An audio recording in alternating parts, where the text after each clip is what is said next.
Mari kita bersatu di dalam doa. Bapa di dalam sorga, Bapa yang maha baik, Bapa yang kami kenal di dalam Tuhan Yesus Kristus, Juru Selamat kami yang hidup. Sungguh kami patut bersyukur, berterima kasih atas kasih anugerah berkat Tuhan dalam hidup kami.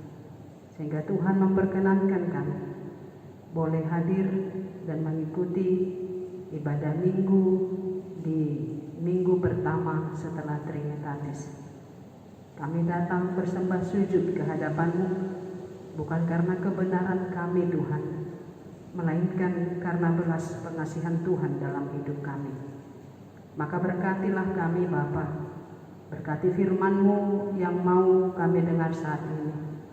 Berkati hati, jiwa, pikiran kami, curahkan Roh Kudus-Mu, sehingga setiap firman yang boleh kami dengar, kami dapat mengerti dengan baik, memahami dengan baik, dan dimampukan melakukannya seturut dengan kehendak Tuhan. Di dalam nama Tuhan Yesus Kristus, kami berdoa dan mengucapkan syukur. Amin. Bapak, Ibu, saudara-saudariku yang dikasihi oleh Tuhan kita Yesus Kristus, firman Allah yang menjadi khotbah di minggu pertama setelah Trinitatis hari ini diambil dari Lukas pasal 12, dimulai dari ayat 13 sampai dengan ayat 21. Saya akan bacakan kepada kita sekalian. Beginilah firman Tuhan. Seorang dari orang banyak itu berkata kepada Yesus, "Guru, katakanlah kepada saudaraku supaya ia berbagi warisan dengan aku." Tetapi Yesus berkata kepadanya, "Saudara, siapakah yang telah mengangkat aku menjadi hakim atau pengantara atas kamu?" Katanya lagi kepada mereka, "Berjaga-jagalah dan waspadalah terhadap segala ketamakan, sebab walaupun seorang berlimpah-limpah hartanya, hidupnya tidaklah tergantung daripada kekayaannya itu." Kemudian ia mengatakan kepada mereka suatu perumpamaan. Katanya, "Ada seorang kaya, tanahnya berlimpah-limpah hasilnya. Ia bertanya dalam hatinya, 'Apakah yang harus aku perbuat? Sebab aku tidak mempunyai tempat di mana aku dapat menyimpan hasil tanahku.' Lalu katanya, 'Inilah yang akan aku perbuat. Aku akan merombak lumbung-lumbungku, dan aku akan mendirikan yang lebih besar, dan aku akan menyimpan di dalamnya segala gandum dan barang-barangku. Sesudah itu aku akan berkata kepada jiwaku, jiwaku, ada padamu banyak barang, tertimbun untuk bertahun-tahun lamanya. Beristirahatlah, makanlah, minumlah, dan bersenang-senanglah.' Tetapi firman Allah kepadanya, 'Hai engkau orang bodoh, pada malam ini juga jiwamu akan diambil daripadamu. Dan apa yang telah kau sediakan, untuk siapakah itu nanti?' Demikianlah jadinya dengan orang yang mengumpulkan harta bagi dirinya sendiri, jikalau ia tidak kaya di hadapan Allah." Demikian firman Tuhan. Saudara-saudariku yang dikasihi oleh Tuhan kita Yesus Kristus, ada sebuah lagu anak sekolah minggu yang syairnya seperti ini. Apa yang dicari orang? Uang. Apa yang dicari orang siang, malam, pagi, petang? Uang, uang, dan uang. Bukan Tuhan Yesus. Saudaraku, lagu ini menunjukkan kepada kita bahwa manusia itu selalu tidak pernah lepas dengan masalah uang.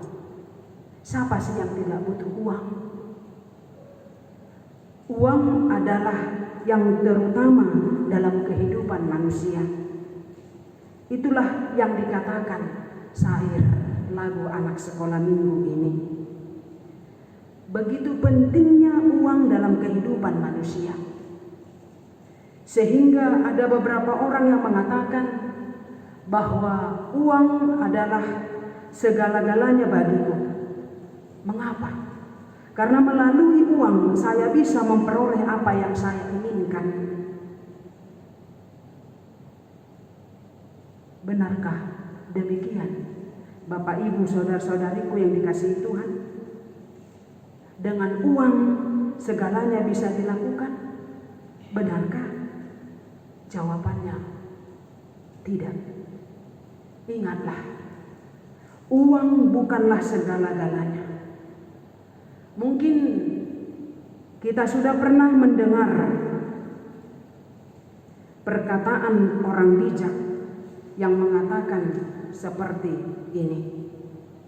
Uang dapat membeli kesenangan, tetapi bukan kebahagiaan. Uang dapat membeli rumah mewah, tetapi bukan sebuah rumah tangga. Uang dapat membeli tempat tidur yang bagus dan mewah, tetapi bukan tidur yang nyenyak.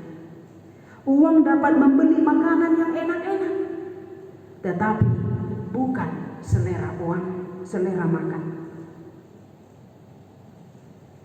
Uang dapat membeli obat, tetapi bukan kesehatan. Benar, uang dapat membeli cincin emas, tetapi bukan cinta. Uang dapat membeli gelar sarjana, tetapi bukan kepandaian Bapak Ibu. Uang dapat membeli bangku gereja, tetapi bukan surga. Dapat membeli jabatan, tetapi bukan prestasi. Dapat membeli banyak hal, tetapi bukan semua hal. Uang dapat membeli sakit, tetapi bukan pengampunan. Inilah membuktikan bahwa uang bukanlah segala-galanya. Maka saudara-saudariku yang dikasihi Tuhan Yesus Kristus, barang siapa mencintai uang tidak akan pernah puas dengan uang. Itu benar adanya. Coba kita bayangkan, hidup kita dimulai dengan nol. Atas kerja keras kita boleh memiliki sepeda. Setelah memiliki sepeda, ingin sepeda motor. Setelah memiliki sepeda motor, ingin memiliki mobil mewah. Kemudian ingin memiliki rumah mewah dan keinginan lainnya. Selagi ada keinginan di dalam diri manusia, manusia akan terus merasa kurang dan ingin lebih lagi. Keinginan untuk mendapat lebih daripada yang sudah ada adalah merupakan keserakahan atau ketamakan. Keinginan untuk mendapat lebih daripada yang sudah ada akan membutakan mata rohani kita. Karena itulah Bapak Ibu saudara-saudariku yang dikasihi oleh Tuhan Yesus Kristus, Yesus mengingatkan dan memberikan perumpamaan tentang orang kaya yang bodoh dalam nas ini melalui renungan kita hari ini untuk menjelaskan kepada kita semuanya bahaya ketamakan dalam hidup manusia. Setiap orang harus waspada terhadap bahaya ketamakan. Sangat jelas Tuhan Yesus mengatakan di ayat 15, berjaga-jagalah dan waspadalah terhadap ketamakan. Artinya, ketamakan dalam hidup manusia tidak bisa dianggap remeh. Ini hal serius dan memerlukan perhatian khusus. Baik orang kaya maupun orang miskin, keduanya bisa terjangkit ketamakan. Ketika orang mulai berpikir bahwa segala yang dimilikinya itu hanya untuk pemenuhan keinginan pribadinya saja, maka dia sudah mulai terjangkit ketamakan. Demikian juga ketika orang ingin terus menambah kekayaannya tanpa pernah bersyukur, maka dia juga telah terjangkiti ketamakan. Sekarang bagaimana caranya supaya kita terhindar dari ketamakan? Dengan rela berbagi dengan sesama dan tetap mengandalkan Tuhan dan bergantung sepenuhnya kepada Tuhan, bukan mengandalkan hartanya. Inilah salah satu cara yang terbaik untuk menghindari ketamakan. Artinya Bapak Ibu saudara-saudariku yang dikasihi Tuhan kita Yesus Kristus, tetap berkeyakinan, tetap percaya bahwa segala sesuatu yang ada dalam hidupnya, segala sesuatu harta milik yang saat ini boleh dinikmati dan dirasakannya, dia mengerti, memahami semuanya itu bersumber datangnya dari Tuhan. Karena itu yakinilah bahwa Tuhanlah yang mengatur hidupmu dan berusaha agar harta yang kita miliki saat ini juga bermanfaat untuk orang lain dan untuk kemuliaan nama Tuhan. Saudara-saudariku yang dikasihi oleh Tuhan kita Yesus Kristus, menjadi kaya adalah pemberian Tuhan. Jika ada berkat Tuhan pada kita, mari bersyukur dan memuji Tuhan. Muliakanlah Tuhan lewat kekayaan. Pakailah harta milikmu menjadi alat untuk menyatakan kemuliaan Tuhan. Berbagi, berikanlah kepada yang membutuhkannya dengan kasih yang dari Tuhan. Semua yang kita miliki, kekayaan materi, berupa harta benda, kekayaan berpikir, kemurahan hati, dan segala potensi yang kita miliki, mari persembahkan untuk memuliakan Tuhan. Jangan seperti orang kaya yang bodoh dalam perumpamaan ini, yang menjadikan hartanya penjamin hidupnya, yang menjadikan hartanya segala-galanya dalam hidupnya, yang mengatakan bahwa hartanya bisa menjamin kebahagiaan dan menjamin sukacita dalam hidupnya. Memang untuk sesaat bisa, tetapi tidak untuk selama-lamanya. Oleh karena itu, orang kaya yang bodoh ini, karena telah mempertaruhkan hidupnya dengan mengatakan bahwa hartanya segala-galanya dalam hidupnya, hartanya yang menjamin sukacita kebahagiaan dalam hidupnya, sehingga dia mampu berkata kepada jiwanya, "Hai jiwaku, ada padamu banyak barang, tertimbun untuk bertahun-tahun lamanya. Beristirahatlah, makanlah, minumlah, dan bersenang-senanglah." Tetapi apa kata Tuhan? "Hai engkau orang bodoh, pada malam ini juga jiwamu akan diambil daripadamu. Dan apa yang telah kau sediakan, untuk siapakah itu?" Yang Yesus katakan di sini, Bapak Ibu jemaat Tuhan, apakah hartamu dapat menjaga hidupmu dari maut? Apakah hartamu bisa membeli hidupmu? Apakah hartamu lebih kuat dan lebih berkuasa dari Dia si pemberi hidup? Oleh karena itu, Bapak Ibu jemaat Tuhan, manusia boleh saja memiliki harta sebanyak-banyaknya. Kita boleh memiliki harta sebanyak apapun, tetapi harus tetap disadari bahwa kehidupannya itu tidak bergantung pada harta yang dimiliki. Hidup manusia itu milik Allah. Karenanya manusia hanya bergantung pada Allah. Sebanyak apapun harta yang dimiliki, tetapi tidak akan bisa menambah usia seseorang, barang sedikit pun. Jadi panjang pendeknya usia seseorang bukan ditentukan oleh seberapa banyak harta yang dimilikinya. Usia manusia ada di tangan Tuhan. Tuhanlah sang penentu kehidupan manusia. Jadi jangan ada manusia yang menyombongkan diri, apalagi menyombongkan kekayaan yang dimilikinya.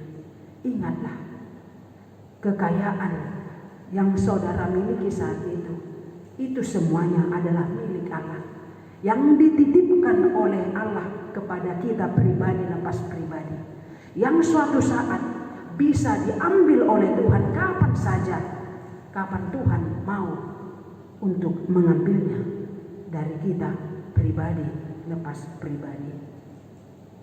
Saudara-saudariku yang dikasihi oleh Tuhan kita Yesus Kristus, yang berikutnya melalui perenungan firman Tuhan hari ini, kita mau diingatkan kembali, memang harta, uang, kekayaan itu sangat perlu.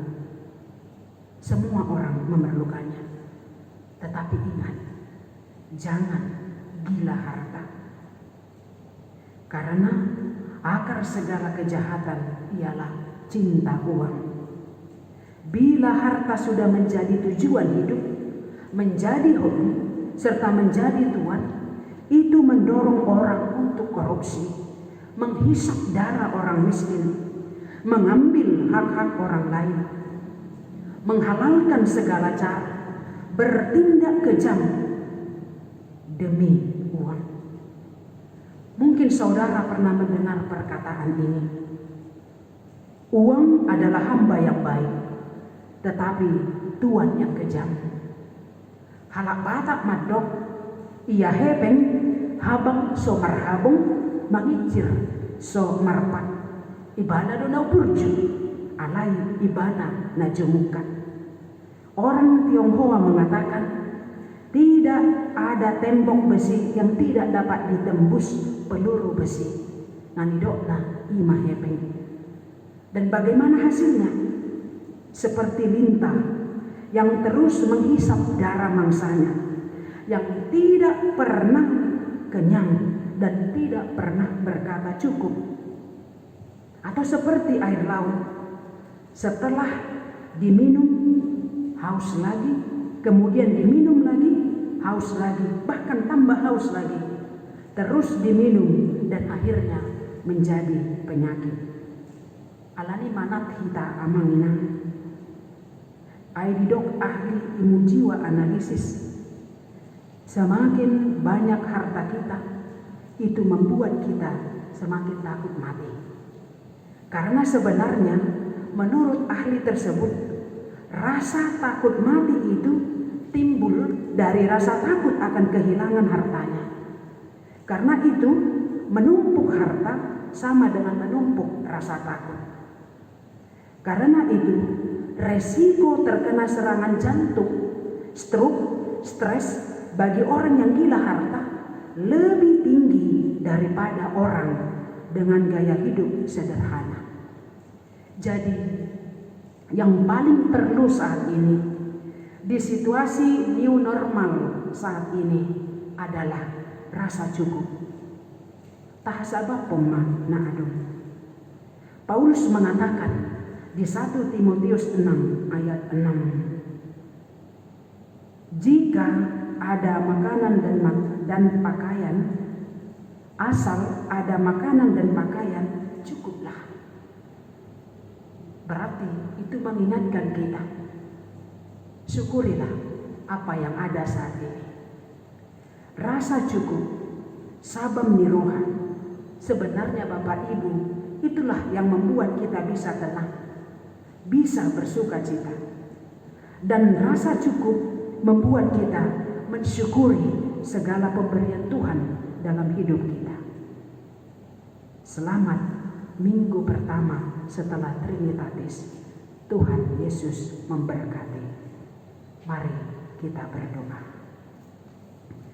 Bapa di dalam sorga, terima kasih Tuhan.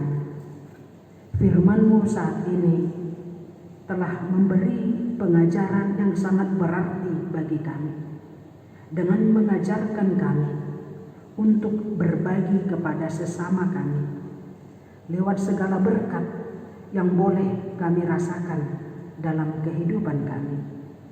Banyak ataupun sedikit, segala berkat yang kami terima saat ini, ajari kami mensyukurinya, memakainya dengan selalu rasa cukup. Tuhan, hati kami sering terpikat pada harta benda. Ajar kami untuk tidak tergila-gila mengumpulkan harta lebih dan lebih lagi. Kiranya kami justru belajar tentang arti menjadi kaya di hadapan-Mu.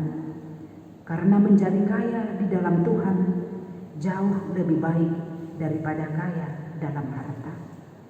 Berkatilah firman-Mu, berkatilah jemaat-Mu, berkatilah para hamba-Mu dalam setiap tugas pelayanan yang boleh kami lakukan. Kiranya itu berkenan bagi Tuhan dan menjadi sukacita bagi jemaat-Mu. Di situasi new normal saat ini, ajari kami senantiasa bersyukur dan bersyukur kepadamu Tuhan. Percaya dan berharap bahwa Tuhan pasti memulihkan keadaan kami seperti sedia kala, sehingga kami boleh bersukacita menjalani hari-hari kehidupan kami, bekerja beraktivitas dengan penuh sukacita di dalam Tuhan. Dan bila tiba saatnya nanti, kami juga boleh kembali bersekutu, memuji memuliakan Tuhan melalui gereja-Mu, bertemu dengan saudara-saudari kami yang seiman di dalam Tuhan. Berkati para pemerintah kami, berikan hikmat, kekuatan, dan kebijaksanaan, sehingga setiap hal yang boleh mereka putuskan itu menjadi kebaikan bagi kami. Terima kasih Bapa. Terimalah doa pujian syukur kami yang kami naikkan di dalam nama Tuhan Yesus Kristus, Allah kami yang hidup. Amin. Mari kita saksikan bersama beberapa video kegiatan jemaat sebelum COVID-19 melanda kita semua.